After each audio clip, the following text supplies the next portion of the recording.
আমরা আগের সরকারগুলোতে দেখতাম, আগের সরকারের আমলগুলোতে দেখতাম যারা সরকারের লোক থাকতো তারা রাজনৈতিক দলগুলোকে হুমকি দিত।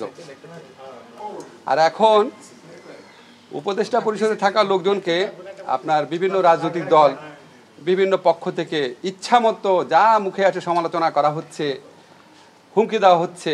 তো এর তো ভালো, এটা একটা গণতান্ত্রিক উত্তরণ বলা যায়। তবে যারা রাজনৈতিক দল আছেন ওনাদেরকে একটু বলে রাখি যে একই ধরনের কথাবার্তা আবার আপনাদের সম্পর্কে কেউ বললে সেটা শোনার মানসিকতাও কিন্তু আপনাদের থাকতে হবে।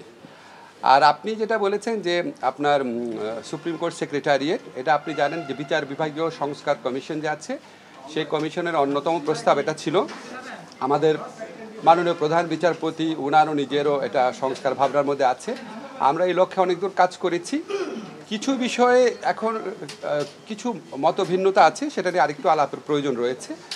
আমরা মন্ত্রণালয়ের পক্ষ থেকে এই আইনটা আগামী কয়েক সপ্তাহের মধ্যে এটা উপদেষ্টা পরিষদে পেশ করব।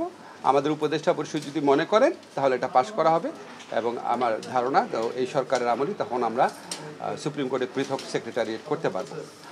আর জুলাই চার্টার সব দল সাইন করবে কিনা, আমার কাছে মনে হয় সমস্ত রাজনৈতিক দল ওনারা যেই নিষ্ঠার সাথে এই পুরা প্রক্রিয়ায় আলোচনায় অংশগ্রহণ করেছেন, তারপর মানে আমি তো ঠিক জানি না ওনারা কী করবেন, কিন্তু আমি বিশ্বাস করি ওনারা এই নিষ্ঠার একটা ধারাবাহিকতা হিসাবে জুলাই চার্টারে সাইন করবেন। কারণ একটা কন্টেন্ট নিয়ে জুলাই চার্টার হচ্ছে, মূল মতভেদ তো বাস্তবায়ন পদ্ধতি নিয়ে, তো সেটা তো আর সাইন করা হচ্ছে না, সাইন করা হচ্ছে কন্টেন্ট মানে জুলাই চার্টারের বিষয়বস্তু নিয়ে।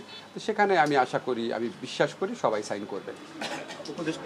আর লাস্ট প্রশ্ন করেছে নির্বাচন নিয়ে। নির্বাচন নিয়ে আশঙ্কা বা মতভেদ, এটা তো আপনারা দেখবেন যখন এই ধরনের অন্তর্বর্তীকালীন সরকার হয় সবসময় কিন্তু এই প্রশ্নটা থাকে নির্বাচন কি আসলে হবে নাকি, যেহেতু খুব সাংবিধানিকভাবে সুনির্দিষ্ট না দেখে। তবে আমাদের সরকারের পক্ষ থেকে অত্যন্ত দৃঢ়ভাবে বলতে চাই নির্বাচন ফেব্রুয়ারি প্রথমার্ধে জাতীয় নির্বাচন করার ব্যাপারে আমরা বদ্ধপরিকর। এটা নিয়ে কোনো রকম দ্বিতীয় চিন্তার আমরা কথা প্রসঙ্গে আলোচনা করি না।